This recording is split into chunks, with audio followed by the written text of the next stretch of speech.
Hey everybody, what's up and welcome back to Reddit Talks Clash. We are super excited about this episode and there is a ton to talk about. This is the last Town Hall 14 podcast, which is super exciting. We assume at least that the update is coming out, very quickly. And coming at you, we have our usual set of hosts. Sam is not with us tonight, but in place we have a very special guest, and we'll let him introduce himself in just a second. But I'm Frank. I have Rick here and Mac as well. If you guys want to say hi and what you're up to. Howdy. Howdy. Counting my magic items. Forget about me. Prepared. Oh, and don't forget about Spencer. I see how it is. My bad. Yeah, That's right. No, our man behind the curtain, who is also here tonight, Spencer. But probably the reason why most of you are listening live, those of you who are, and then the reason why a lot of you are tuning in is we have a super special guest. I'm very excited. I've never spoken to you before, but really glad that you're here. Is Clash Bashing. How's it going, man? Well, hey, glad to be here. I haven't talked to most of you guys. I only talked to Rick because I met him in an airport. It was kind of wild. We're on the same flight over to Helsinki a couple weeks ago. Man, that's awesome. So you were at Worlds then? Yeah. Clash Fest, that was crazy, man. It was such a fun time. The whole venue was just wild. It was literally being in the Clash universe, but in person. Man, that is so cool. Have you been to Helsinki before? I was over one other time before that for the Clan Capital update. There was a little stream I did with myself, Judo, Eve Kala, That's Boom, right. and Itsu. They pulled in a bunch of the stars for that one. Yeah. So yeah, this was my second time over there for this. Very cool. And this isn't your first time on a podcast, I don't think. I know that back in the day, so what got me into the Clash scene in a real competitive sense in the first place was Echo. And one of my favorite pieces of Clash content I have ever seen was the Springtrap podcast that you guys used to do. Yeah. Man, it's been a long time. Yeah, we used to do those weekly. It was pretty cool. And then it just kind of died out, unfortunately, as those things do. Man, well, thank you so much for being here. Again, we really do appreciate that in advance. And for anybody who is just tuning in, as always, this is a show hosted by the Reddit moderators for our Clash of Clans. And we really like to, at the end of our episodes, answer any questions that you guys might have live. And so feel free to type those into the comments. We'll sort through them. Some of the simple ones we might answer via text, but any ones that are worth a good discussion we'll bring up. And especially if you have anything for Clash Bashing, feel free to ask him and we'll bring those up as well. We have a pinned comment that has a few of the things that we're planning on talking about tonight, but also has links to all of Clash Bashing's info, which is exciting. Code Clash or code Bash. What's your code? Yeah, there you go. Yeah, code Bash. Yeah. Code Bash. Tap, and then shop, tap the C on the right side of the screen and enter the creator code Bash. You guys would make really good YouTubers. You guys plug away more than I do. Yeah. We're just grateful and then also, a quick plug while we're talking about that. Huge congratulations to Clash Bashing on reaching 600,000 subs on YouTube. That is super impressive. Yeah, that's, you weren't already subbed. It does read it now. Crazy thing. Right as we were flying over to Finland, I got off the airplane and hit 600,000. So definitely thankful for that. It's always a cool feeling, right? Well, if you can take a second and tell us a little bit about just who you are, how you got into the scene. Did you ever think that you'd be at 600,000 subscribers on YouTube? When do you think you're going to hit 1 million? Tell us a little about yourself. So I started this. I've been going for 6-7 years. I've technically had a channel now. I think it's 7 years. I think it was 2015, but I didn't really start taking it seriously until the following year. I started grinding it a little bit more, but really I started as a streamer. I used to watch a lot of Clash streams on a platform called Camcord, Godson and Galadon and a couple other people. Yeah, that's there. old. Yeah, that's how I got my start. I saw those guys doing it, and I was like, huh, that looks fun. Live interaction. I've always been kind of goofy. I was like, man, I wonder how hard it is to do. So I had a really cheap $200 laptop and I tried to do a stream and it was getting 1 frame per second. And I couldn't run Clash. So it was horrible. So I ended up using my roommate's computer. He had a little bit better of a computer. to stream, and then that's how I got started. And then I actually, to get going with myself personally, like I opened a credit card so I could buy my own computer, stream. Ooh. I was streaming like 6 or 7 days a week. And that's really what kind of got me going. And then like I started, focusing more on the YouTube, pushing the YouTube with the streams. And honestly, like I always said, like, yeah, like if I ever got 100,000, I think that's like the coolest thing. Like I don't think I'd get much further than 100,000. So every time I see any growth, it's like a total surprise to me. I'm like, 600,000 is insane. So yeah, just always thankful for that kind of stuff and having the supporters. And now, I mean, we're getting to like one of the biggest updates in Clash history, in my opinion. I'm excited for it for sure. I think they've come out with I was talking to Mac about this a little bit the other day. They've come out with a lot of really cool content over the last few years, but it feels like the last time they really innovated the main game was I think Town Hall 13 or 12. When 12 came out, I think it was Siege Machines and the Town Hall being a new defense. And it really felt like it changed the game. And since then, it's been a lot of really interesting and cool content, but it doesn't feel like anything's really changed the landscape of the game as much as this one is about to. Yeah, I mean, for me personally, and I love Clash Clans, like, everyone's always like, what's your favorite game? It's literally Clash Clans. I know, like, I probably am supposed to say that because that's my job, but like literally Clash Clans is my favorite game. Like I wake up and I open my iPad and I open up Clash first thing every single time. But like I was a little bit disappointed with a lot of the updates we got for Town Hall 14, and it kind of seemed like the team was a little bit behind on things. So I'm really excited to see like a massive Town Hall update like we're seeing here for 15. Yeah. Like it's so different than what we've seen over the past year and a half. I'm actually so glad that you said that because I was arguing about this with Sam, one of our other hosts who's not here tonight, and I'm glad he's not here because he can't defend himself. And I think it was our last episode. I was saying how I thought that Town Hall 14, like I loved it when it came out, kind of like you're saying, but I really thought the community perception was a bit low on it. I think people were kind of underwhelmed, and there's a bit of disappointment that went around. Definitely with the aesthetic at first, although I think that grew on people. But with even the what was introduced into the game too, and he thought it was hype. So I mean, at first it really was, but I think it was a lot of like the supporting updates were kind of just, in my opinion, really lackluster. Like we had like last year's December update was a super troop and like balancing changes. Like for a December update, that's pretty like disappointing.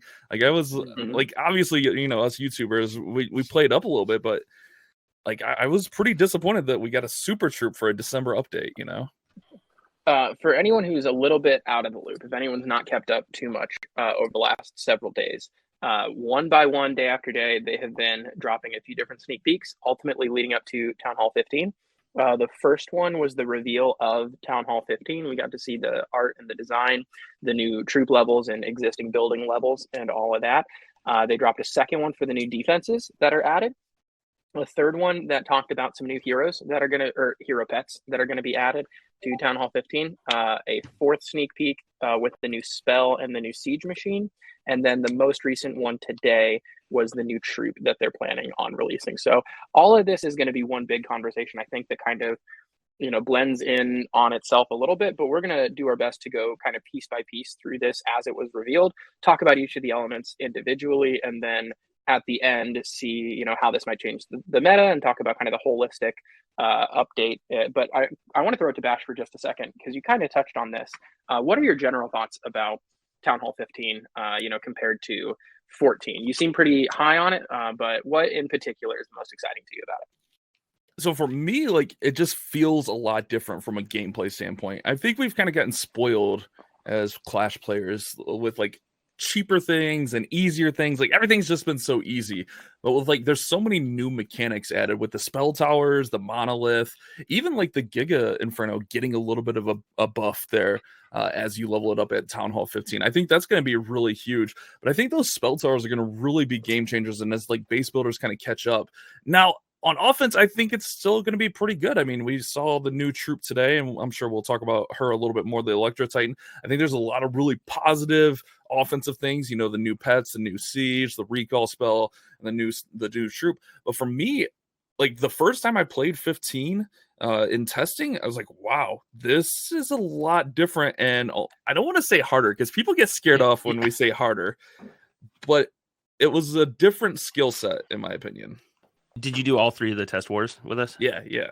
Yeah. So I didn't look at the stats for the first 2. I know on the third one it was like there was like 102 total attacks in a 30 versus 30 test war, and there were 11 triples. Yeah, exactly. And I think a lot of that also, like, just for reference, like a lot of that, like, we're trying to test out new stuff and force it also.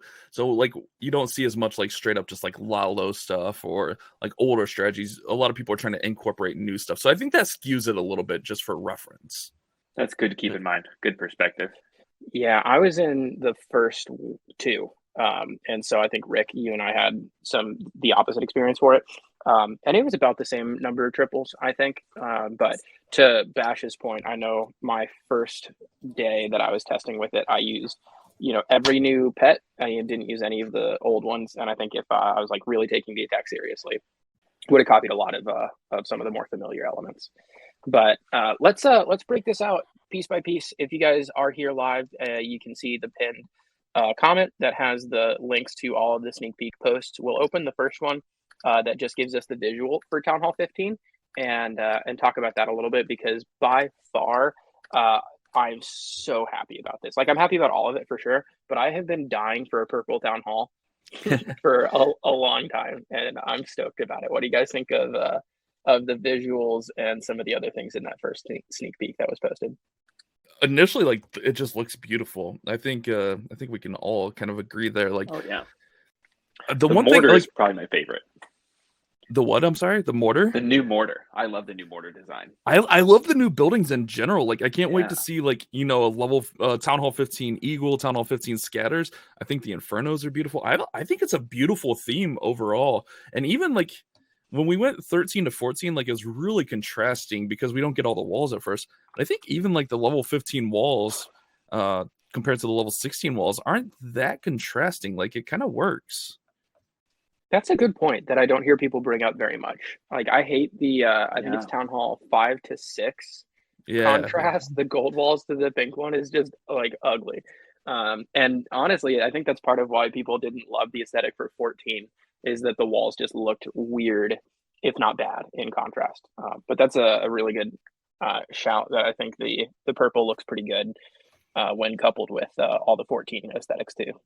Yeah, and I think it's usually like a year or so until we get all the walls out. So I think it's not going to be like an eyesore to look at. I think is the main point there. Yeah. People were talking about the giant. It has the new golem angles. Yeah, the new golem. It's going to glow in the dark. Yeah, that thing is nasty. Tanky troops just hit different when they look cool. Like the whole magic aesthetic on all the troops is so good. Yeah, I like the triangle magic theme. Like, it's kind of built into everything. Like you said, the giants with like the pointiness, and like all the towers have like little triangles on them. I mean, some people were saying like Illuminati, but I think it's just more a nod to the magic thing. So don't read too much into that, chat.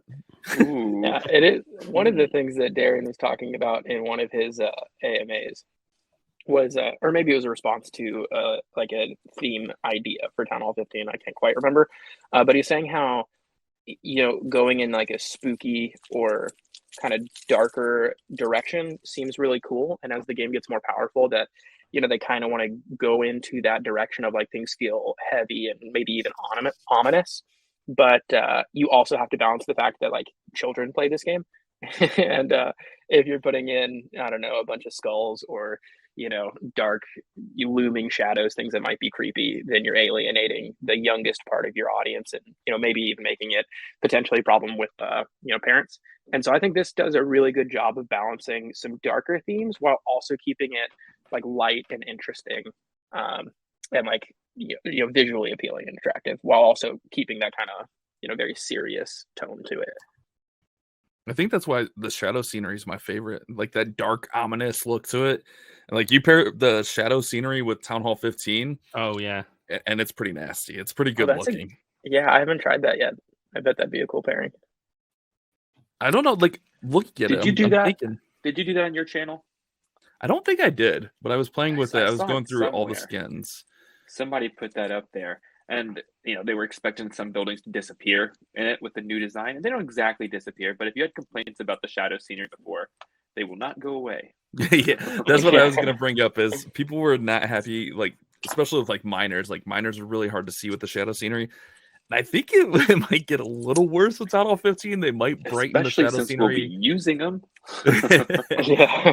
But I mean, with Town Hall 15, I think miners are going to make a really strong comeback. I mean, Oh yeah. just being able to like duck and dodge under, especially like when you have poison spell towers, I think that's going to be really huge. Yeah, I definitely Yeah. want to get into meta talk. Let's try and hurry up and just run through all the new Yeah. content real quick. Okay. Oh, I'm sorry. Visuals is cool. I'm like a kid. Yeah. No, I mean I all over want the to place. take that and run with it, but we haven't even like introduced everything that's new. All right. No, you're right, Mac.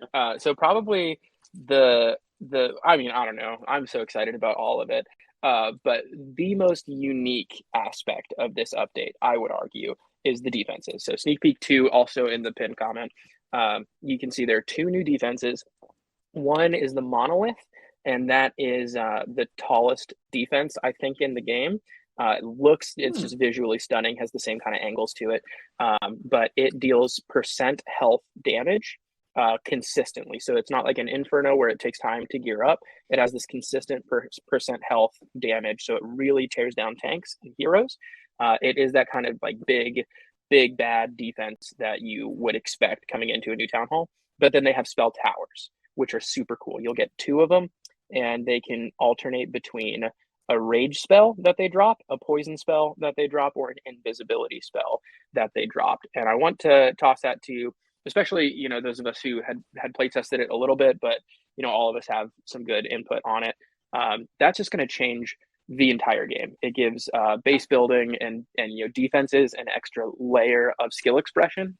Makes the game, maybe we don't want to say more difficult, but makes it just very unique. It's an addition that we haven't seen anything quite like it. So, what are our thoughts on the defenses? Throughout the sneak peeks, especially like as the defenses were introduced, I've seen a lot of emotions like, oh my god, Clash is going to be way too hard now. I'm never going to be able to 3-star again. To like this past sneak peek, which we'll get to. Oh my god, the game's going to be so easy. I think it's going to balance out really nicely, but the spell towers are going to take some getting used to, especially like the invisibility spell tower. Like you get that invisibility near the town hall or an important defense and your troops just walk right past it and you just instantly like, oh no, what do I do? So I think the spell towers are going to, I like the monolith, don't get me wrong, but I think the spell towers are going to be the biggest game changer as far as defenses go. Like if you catch one the wrong way, it's going to derail your entire attack. It feels like what I've been wondering about is with the reload time, like how relevant do you think like the second spell is going to be?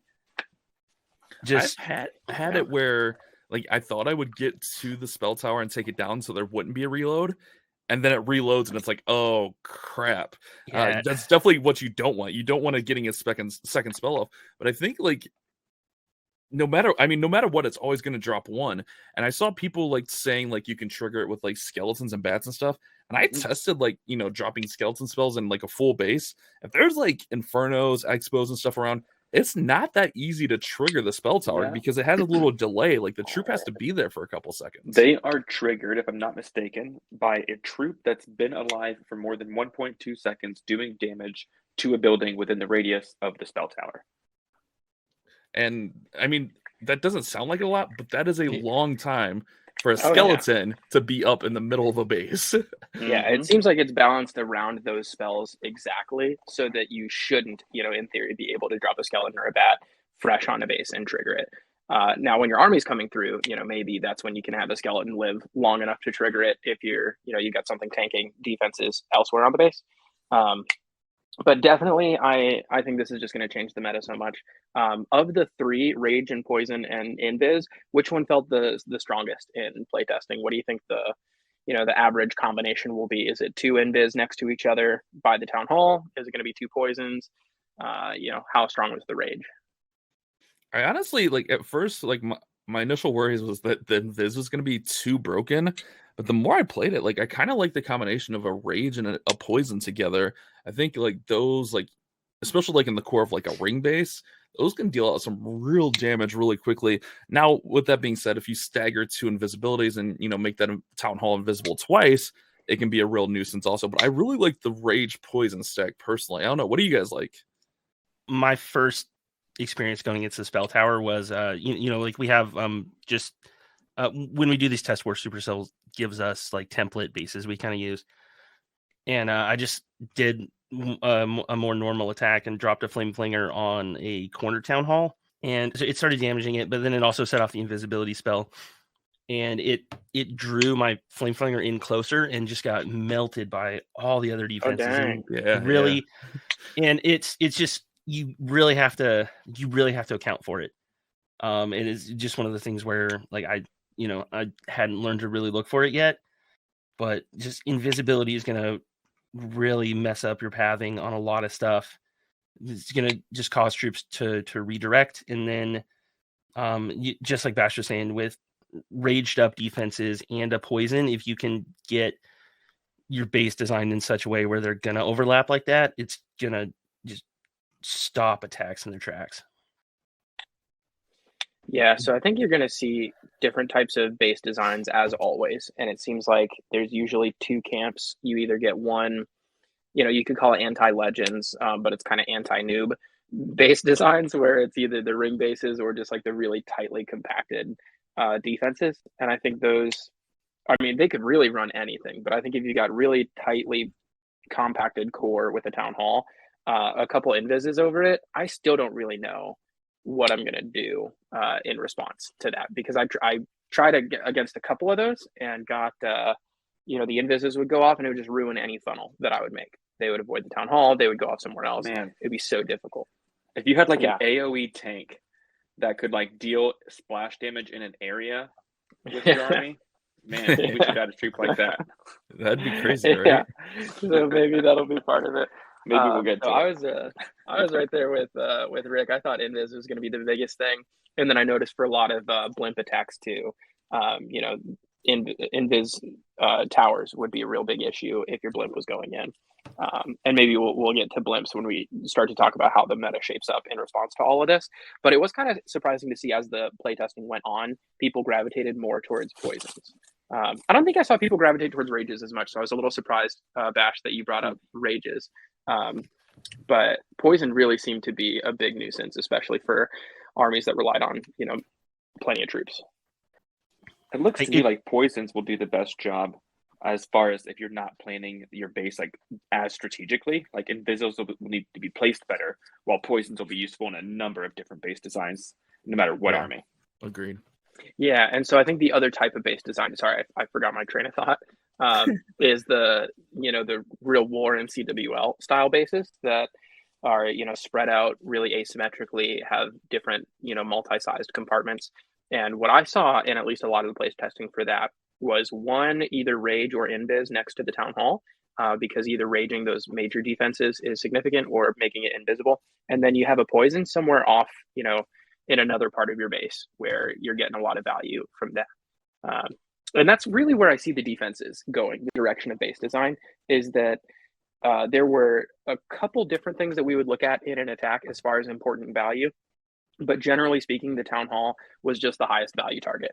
But now if you've got a monolith somewhere, if you've got your spell towers somewhere else, if you've got, an eagle and a scatter shot, somewhere else too, I think there's just so much value on a base that you can spread it all over. And then you either have to have really intelligent phases that attack each, section of a base according to its strengths and weaknesses, or you're just toast, if you send a spam army at a base with all that value really spread out. Yeah, I think that'll be really interesting to see. I do think, we're going to talk meta, but I think the biggest impact is going to be on like those safe blimps. Like we saw that like even in Worlds, like where safe blimps were such a thing. And I think like just having an invisibility spell, being able to make the town hall invisible is going to kind of take that out of play. So just having to like account for these spell towers in general, just where they're at on the base, what they're going to do, I think is going to be a huge part of the planning. And I think that's, like I said, we don't want to say harder, but I think that's going to be something that's going to have, make attacking definitely a little bit harder, as at least from a planning perspective, moving into Town Hall 15. But we are getting a good offensive boost too, with the 4 new pets. Which of the 4 pets are you most excited? Like which one are you taking to 10 first? You can see the link to the new pets. It's the sneak peek that Darian put out. there are 4 new pets, which just to talk about how they updated, I think is huge for a second, because having 4 pets in the first place felt cool that each hero got a pet, but then it felt like the combination became a little bit stale with it over the course of the Town Hall 14 meta. And I was worried they were just going to introduce like 1 new pet per Town Hall, like they would, you know, a new troop. And coming out with 4 right off the bat, first of all, I'm just thrilled that Supercell made that decision, because now there are going to be so many different combinations that we could make. And I'm thrilled to see Bash's opinion over which ones are going to be strong, which ones might ride the bench, what combinations we might use. But the 4 are Frosty, is a cute little walrus that drops little ice Yetamites, just about. They're called Frostmites, but work functionally very similarly. He is, let's see, pretty tanky. He's got 3,300 hit points with some lower DPS, but he slows defenses that his Yetamites hit. They've got Diggy, which looks like a bit of a dragon and an armadillo. It has 5,000 hit points, which is kind of surprising because he also goes underground and digs, but bonds to new heroes if the hero that he's attached to ever dies, if that's relevant. A poison lizard is a big orange boy with I forget what those called, that king cobras have, like little things around their heads, little like fins on the side almost. Yeah, he looks pretty cool. He's by far the squishiest. He's got 1,700 hit points, yeah, but his DPS is also the highest, and then he drops a poison effect on whatever he's attacking. And then the Phoenix is super unique. The Phoenix follows behind, and it follows as an egg, and then I forget exactly how the mechanic works. I think it's when your hero dies, the Phoenix when your hero's completely knocked hero out, the Phoenix hatches. Okay, and that's when it starts to deal damage, right? Yeah. So like when your hero is completely knocked out, after, if you have auto abilities on, after auto ability and everything, the egg will hatch into the Phoenix, and it'll give at max level 8 seconds of a revive where that troop and the Phoenix are invulnerable. Not the troop, the hero, excuse me. So like the Phoenix, I've seen it like soak up multiple Seeking Air Mines, but also like it can give like your Queen, for instance, that last little bit to get through, you know, a single target Inferno or an Eagle Artillery. So the Phoenix, a really unique game mechanic, I think, with the pets. Mm-hmm. Yeah. So as unique as defenses are, these pets are also a pretty big buff to offenses too. During the revive, do the heroes still have their abilities? I forget. They do. No, but they do not get regeneration. Yeah, so like the heroes are basically like the hero's knocked out and then comes back, so it's not going to have an ability or anything. Well, like it's already used that ability. You actually can use the ability. Well, I guess if you turn them off. Yeah, if you turn off the auto ability. Yeah, that's true. I didn't. I was thinking if like, well, because queens go down sometimes in queen walks. If there's like a scatter shot, or if the warden targets her, they can take it below that auto threshold. And so I guess the ability can be used after the Phoenix ability goes off. Now you got me curious. I gotta go. I'm pulling up the dead build right now, so I'm already in. Beat you to it. Confirmed. It was confirmed on another channel. Well, I'm sure it's confirmed, but I want to see how it works. Yeah. Like I didn't test it at all. Mm-hmm. I'm gonna let obviously you guys can't see what I'm doing here. You turn off the auto ability if you haven't turned it off yet. Okay, nice. And then I can pop her ability. Oh, okay. But then after the 8 seconds, I'm assuming she's still gonna die no matter what. Yeah, because she won't get her health regen. So it's still beneficial to have auto ability on. Yeah, definitely don't. Sure. I can't think of a reason why you wouldn't. You only get 8 seconds no matter what. Yeah. One reason to not use auto ability is that you have better skill expression. If you pop it yourself, get rid of the crutch. It's a competitive advantage. But so Dash, all of these pets are very unique. They're pretty different. It seems like you were pretty high on the Phoenix, but generally speaking, which one are you the most excited about? Are you underwhelmed by any? How do you think it'll factor in? I mean, honestly, I like all 4 of them. If I had, I don't want to say underwhelmed because I like them all. But I guess if I'm underwhelmed by any, it would be Frosty. Just because I think the others are so much better. But what I really like is it's not just 4 new pets; it's 4 usable pets that are going to be really effective. And I saw people like commenting and saying like, "Oh, why can't we just put 2 pets on?" No, I like that we have to make that choice. That would be too broken. But I like that this makes you make a choice and also like makes you strategize which pet is going to work in what situation. I really like Diggy quite a bit, especially like Queen charges with the Royal Champion. But also, like, I've had where the poison lizard like stayed up through the end of the attack and is finishing off the last hero like on a queen charge hybrid. So I think all 4 of these pets are going to be really effective.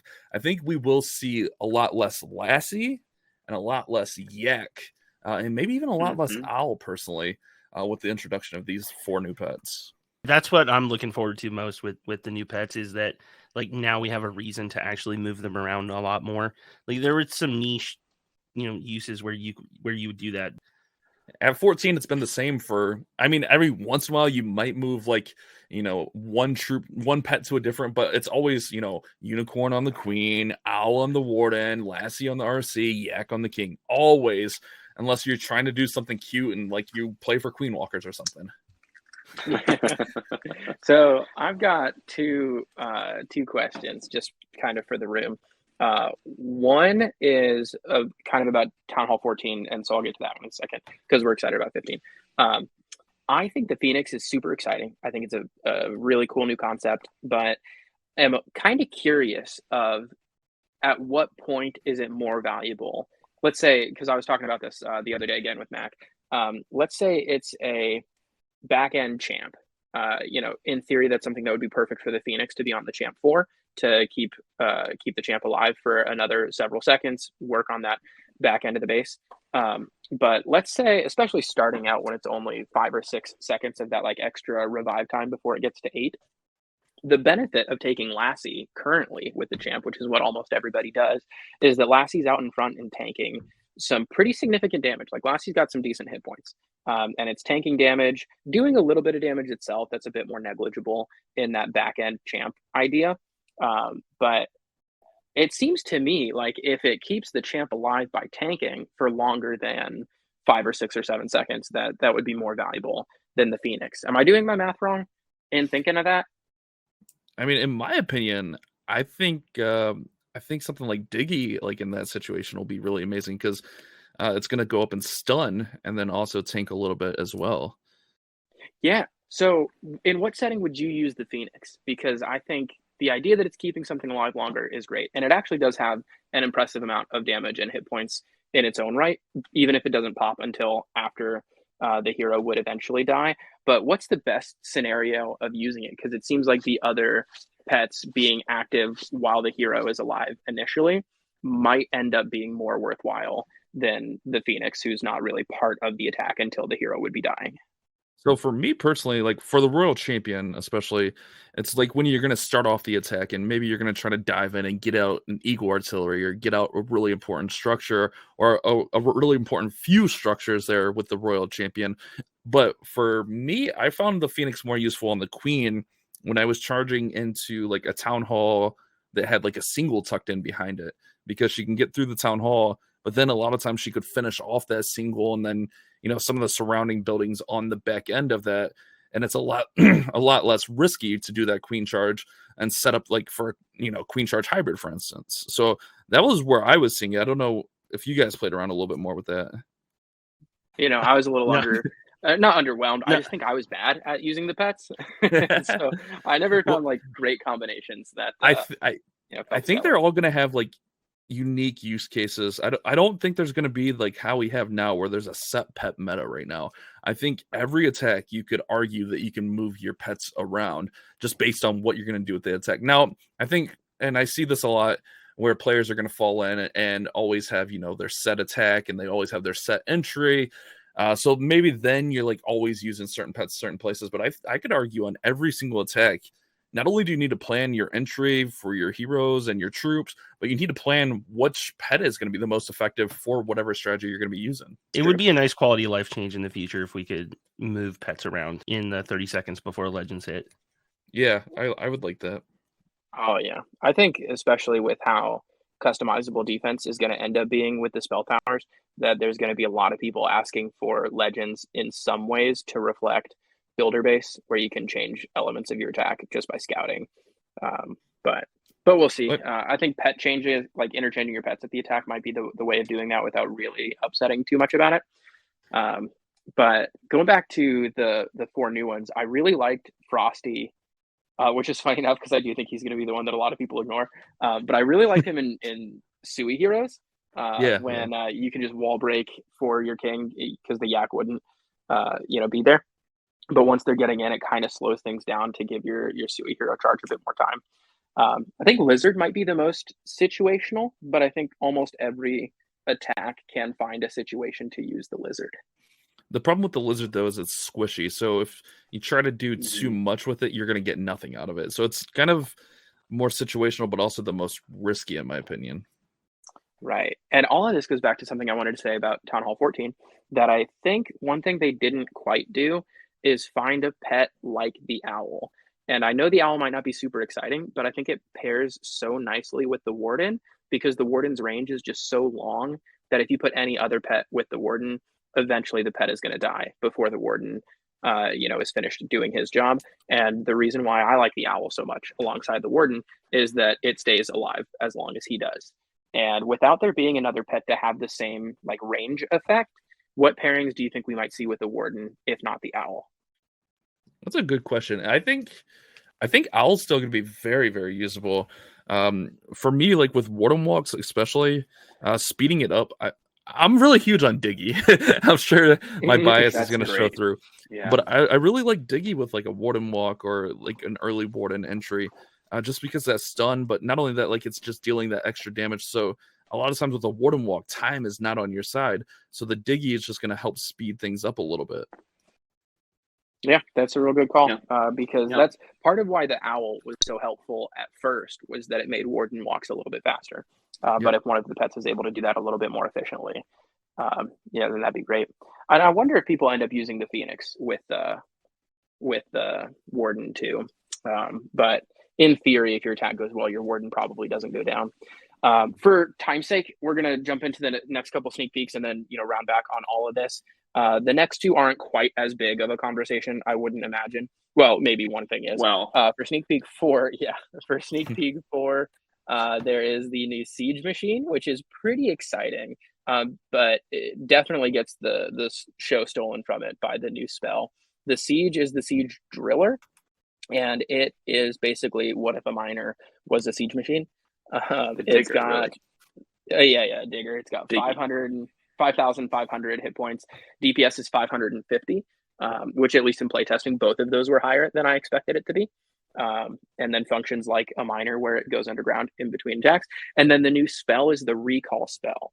It takes up 2 housing space, and the housing space that is recalled when you drop it is 90 at max level. Wow. And so you drop it on top of your troops. That includes heroes, that includes pets. And if you're curious about, what certain things cost, I think every hero costs 25.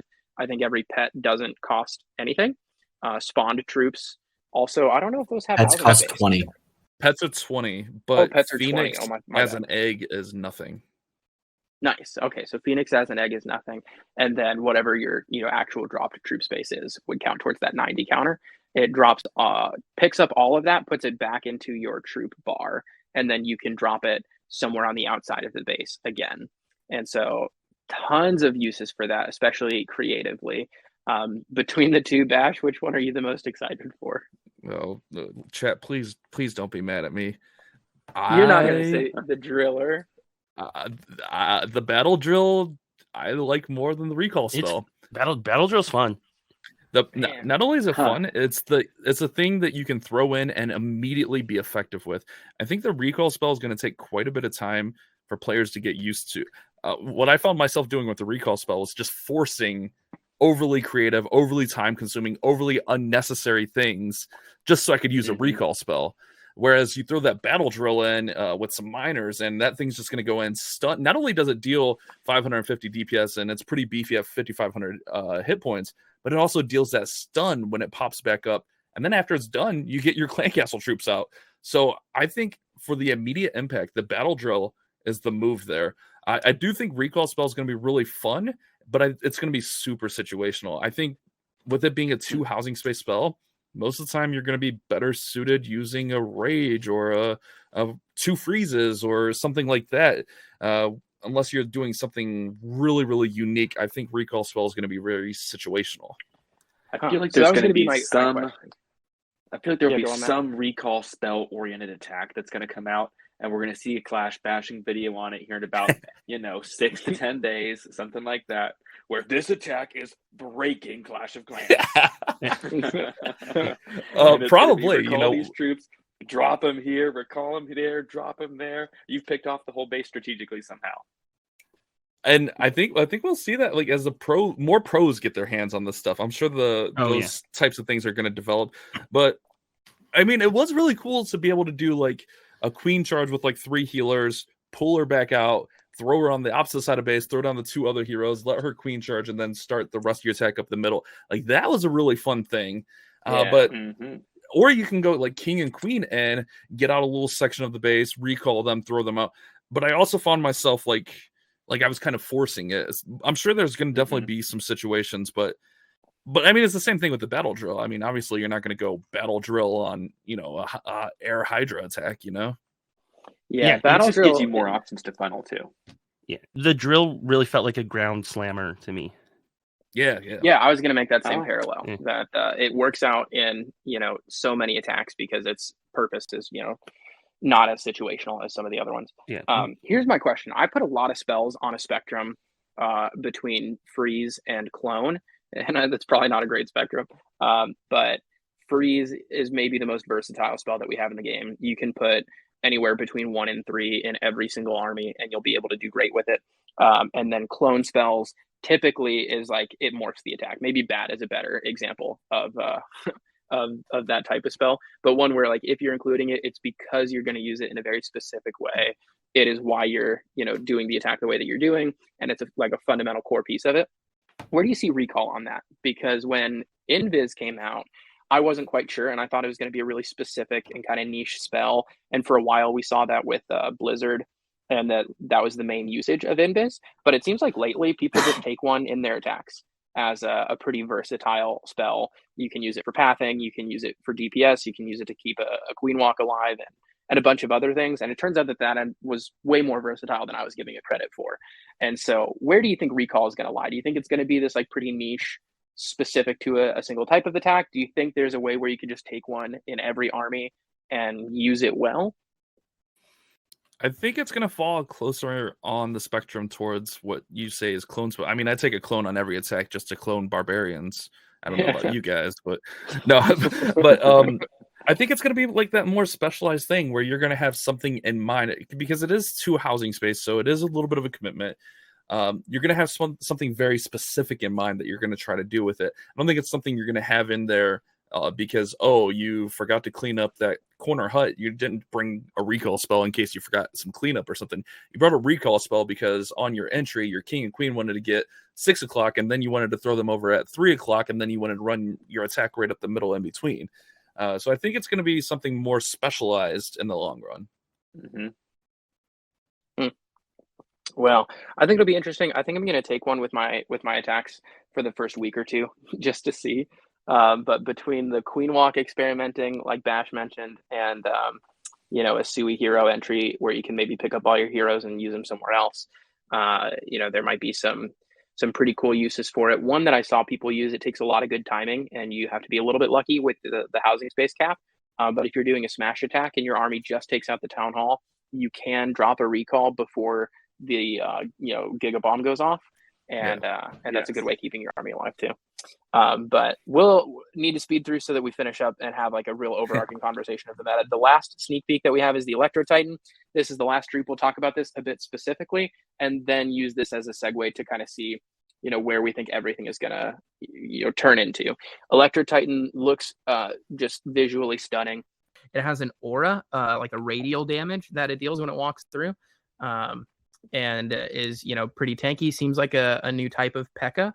of sorts. 8,200 hit points, 220 DPS. The aura DPS is 125, and that is the special troop for 15. So what are our thoughts on Electro Titan? I like her. I think she's going to develop her own meta strategy. I mean, we already saw Electro Titan Smash being a thing. In my video today, I crushed a base, and I think I had almost all of my Titans +1 up from my clan castle. against ring bases, they're really nice. But I've also had it where we were doing the test wars and I struggled in the same situation. So I don't think it's going to be a broken troop, but I think it's going to definitely give smash attacks another viable option. Oh yeah, definitely. It felt strong, but it wasn't. It didn't feel overpowered. So how do you think it's going to factor into smash attacks? Because we typically see either P.E.K.K.A.s and Yetis or Yetis and bowlers or some combination of the three. And it seems like P.E.K.K.A.s or the Yetis, but typically P.E.K.K.A.s are what tanks. And then the bowler is what deals the actual damage, super bowlers especially. And they have no problem with range. And so what's the advantage to taking an Electro Titan? Does it fill the damage spot? Does it fill the tank spot? Both. Yeah. It's 8,200 hit points, which is almost as much as a new level max golem. A new level max golem is 8,800 hit points. So just like for reference, Yeti at level 4 is 3,700 hit points, and P.E.K.K.A. at level 9, 6,700 hit points. But not only that, you get a very impressive DPS, and that aura DPS is really nice as well. So you get a really beefy troop that can deal out the damage, and also like. In the case of Super Bowlers, I think the hit points is the biggest issue with them. If you don't get that healer swap, you're screwed. But with her, you don't have to pop a super spot either. The aura is so weird too, watching it, because it's really subtle. And just like if you zoom in and watch the Titan, it doesn't look like she's really doing much. And then you just see buildings just melting all around them. It's wild. It doesn't look like a strong attack. And then soon enough, you're like, oh, okay, wow, this is going to be a 3. What's the radius on that aura? Oh, it's small. It's not very big. Like 2.5, 3 tiles. You're still going to be damaging, 2-3 buildings just around her. It's a fun concept, and it's really cool against clan castle troops. Yeah. That was one of the most fun things for me. Like you can almost with your smash attacks like get away without bringing a poison now. Goodbye Hound CCs. Yeah. It takes the pups really, really fast. And anything that's going to be full of archers or headhunters, it melts those. It's going to be really versatile. The only thing I saw like giving it an issue was the super minions, but like it's not going to target or like it's just going to walk through, and by the time it gets to the super minions, they're going to melt too, because if you're going to have 5 or 6 Titans in there, they're just going to melt right through them. So if that's everything that's being added, what do we think the meta is going to shape up to be? I know some people describe Town Hall 14 at the end of the day as being a blimp meta, and we kind of touched on this with the spell towers. I do think that's going to make a lot of blimp attacks really difficult, whether that's a blizzard being countered by an invis or, the safe blimps that get countered by, other configurations of the spell tower. But is there anything from Town Hall 14 that you think will still be strong? What are the new elements of 15 that you think will end up taking over? From what I saw in test wars, Lalo's still always going to be good in the right hands. I think that's an attack that is always going to be, if you understand how Lalo works, it'll always be good. But I think this, at least initially, in my opinion, is going to be a return to the ground, where we might see those dragons struggle a little bit. And like some of the ground, the smash armies, the minor armies, the hybrid armies, I think we could see a huge return. I already use hybrid every day in Legends anyways. So I think with the Town Hall 15, we could see a really big resurgence for Queen Charge hybrid, especially, with the new pets, the new battle drill. I think it's just set up really nicely to shift that meta back to the ground. For everyone else listening, are you going to do an upgrade priority video like you normally do? So initially, once the update drops, I'll hop on and I'll go on a crazy gymming spending spree. Like I got tons of magic items saved up, ready to go. But I think I'll try, like after I get off with you guys, is my time to start planning out that upgrade spree, because I literally have 16 books of fighting, 28 books of building, 17 books of spells, 51 books of heroes, 21 books of everything, 27 runes of gold, 13 runes of elixir. Like I'm really, really ready. So like I'm gonna try to like kind of incorporate like a priority guide into that, but I think I will come out with a dedicated priority guide, because I will take a second account to 15 also and kind of do more of a like let's play style walkthrough of Town Hall 15. All right, so then for those of us with maybe only a couple hammers and a book or two, just just off the cuff, what do you think are the top priorities for day one? So day one, you have to go clan castle. You get 5 more housing space. Like, you have to do that. And then you have to go army camps. Adding 20 more army camps, essential. I don't think people are going to like that I'm going to say this. I think the spell tower is not the biggest priority. The spell factory, excuse me. If you have the resources, go ahead and upgrade it, because it's not like it's going to be crazy expensive. But I don't think recall spell. I think there's more important things. I think pet house is going to be huge, unlocking those new pets, because I think that 3 of those new pets are going to replace old pets as you get them max. So I think we want to get those pets, the pet house, up at probably at least twice. The second level, I think, is when we get Diggy. I'm a big Diggy fan, so at least twice right away. And then the barracks, getting the Electro Titan. I think Electro Titan is going to be a really easy Town Hall 15 attack. And then just kind of working on, you always go offense. Start working on those offensive upgrades. I think you want to get your pet house up, and then maybe you think about Spell Factory. I know people are going to want to do Spell Factory just to get their hands on it and test it. But as far as like meta terms go, I just, unless you're a really highly skilled player, I think Recall Spell is something that can wait. I think like the pet house, getting your heroes upgraded, I think those are going to be higher priorities in my opinion. What would you say is a priority from the existing troops getting out of the lab? Ooh, now you're making me think a little bit. I want to say miners. That's what I was going to say. Is I've already talked about the Queen Charge miner, or the Queen Charge hybrid, excuse me. So I think miner is going to be really massive. But if you want like another, maybe you don't like Queen Charging, maybe you don't like, because I don't think like miners, just mass miners, is going to be good on its own.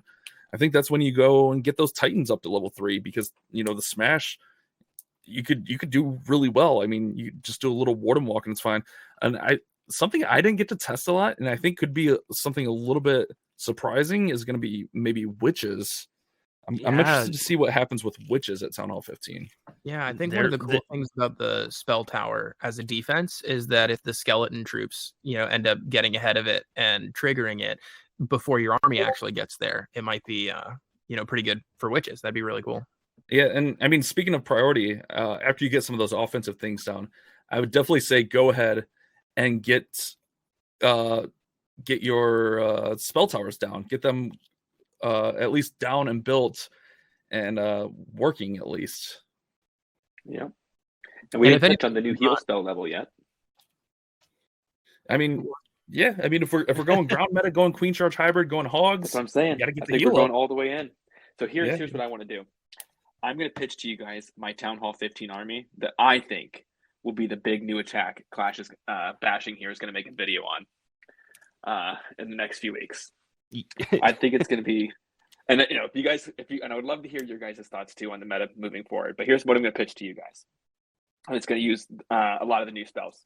I think I'm going to funnel with a 3 healer Queen Charge, recall the whole thing, drop the Queen Charge somewhere else that will end up being my actual Queen Charge into the base, funneled on the other side by, say, baby dragons, sneaky goblins, or whatever.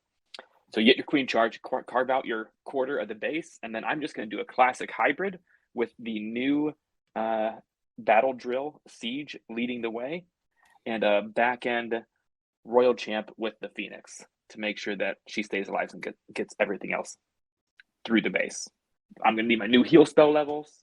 I'm not using the new Electro Titan yet, though, because I think the Electro Titan smash is going to be too strong, but I don't know how to incorporate it into my beloved hybrid. What do you guys think? I like your thinking here. So we get our heal spells up, we get our miners up early. I don't love your recall spell. I don't think it's necessary. But it's so cute. But it's very cute. You're right, but that's just it. It's cute, and a lot of times when you go cute, you overthink and you just mess things up. Instead, just go ahead and throw that unicorn on your king on the opposite side, and just let him run down the whole opposite side of the base. Queen Charge out the Town Hall, and then just go ahead and run your hybrid right up through the middle there. And you don't even, I mean, you can go with the new siege, but if you don't have it, a barracks is going to be fine, guys, or even a flame flinger. Yeah, I think the only change I would make to that, I'm a big Queen Walker. Wish I was on the team, but hybrid has been my baby and my favorite attack for such a long time. And I think while we've been talking about it being a ground meta, I'm hoping it's going to be an underground meta. of mostly mine and the siege driller. I've been looking for a way to make that pun all episode. But I think if anyone's looking for some quick growth, like if your clan really wants to just come out the gates swinging, promote next month CWL, if you want to push in Legends, if you're able to get a max Electro Titan on day one, while everyone's taking the next, month, 2 months, sometimes longer to get their Town Hall 15 based defenses up to that zone, I think Electro Titans are just going to, walk through Town Hall 14s and those, real fresh 15s. So I think that's free, free trophies, free CWLs for the next month or two. And then once the defenses catch up is when you'll need to start getting some more complicated attacks that have that skill expression, which hopefully is going to be hybrid. So you think mass Electro Titans will be your meta strategy? Yeah, for like a month. I like that a lot. And remember, if you have CWL medals saved, I mean, you're going to have a hammer of spells that you can buy. So you can get that heal spell up, or if you want to get cute and get your recall spell, you can go ahead and do that also. Yeah. Or if you need a 100-second jump for some reason, you can get that as well. Oh man, well, for time's sake, we're gonna have to start wrapping up. I'm looking through some of the questions that we got, and I think we've actually addressed all of them. Someone asked, with spell towers in the game, will Blimp be less effective? Which we talked about pretty thoroughly. Asked about Electro Titans as well, which we covered too. Someone did say, do you think they could ever make the game easier for average players?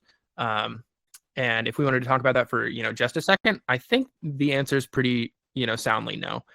After this update that's come out, I think they're making sure the end game content really scratches the itch for competition, because whether you're an actual pro player or not, that's usually the end game type of content is competitive level content in most games. But unless another update comes out and it makes spam something entirely different, I'm not entirely sure if there's a different answer to that question. Yeah, I think we had the easiest it was going to be for a while at Town Hall 14, and I think there's a lot of backlash in that. A lot of people complaining about the error spam being too OP, even ground spam too OP. So I think this is going to take a step back from that, which is probably a good thing for the health of the game overall. We saw at Clash Worlds the hit rate was over 70%, and that's just ridiculous. That needs to come down. So I think it's healthy for the game. Like, yeah, I know the average player might be discouraged by that, but it's also going to promote a skill set where it's just not going to be like, oh, throw down all your troops and you 3-star. You're actually going to have to think about the game and play a strategy game. After all, that's what we're playing, is a strategy game. So I think it's a good, healthy thing that 3-starring is going to be a little bit harder. Yeah, I totally agree. It's that time now. We're going to run around and do some of our shout outs and say goodbye. We'll start off with Bash. Thank you so much for joining us. Hey. I haven't been on for too many of our guests, but was really excited to get to talk with you a little bit and pick your brain. Really appreciate all the thoughts that you have. But what are some shout outs that you've got for us? Well, first of all, shout out to you guys. Thanks for letting me be on. An absolute honor to be able to talk about Town Hall 15 with you guys in the Reddit community. Somewhere where I'm not super active, but I do poke my head here sometimes. I'll have a video out tomorrow. Like, as soon as the update drops, I'm going to be hopping on my account and spending all those magic items, buying whatever packs are in there. So if you want a really fun, like, want to live vicariously through me with a spending spree, that'll be out as soon as I can get it out after the update comes out. So usually it's like an hour or two after. But I mean, use code BASH Endgame. Subscribe to the channel if you like kind of more let's play entertaining type content. But I do like Legends League pushing. I've pushed the Town Hall 6 all the way to Legends, so I got a little bit of everything, or a little bit of different content for everyone on there. So again, just an absolute pleasure to be here, and I appreciate you guys' time.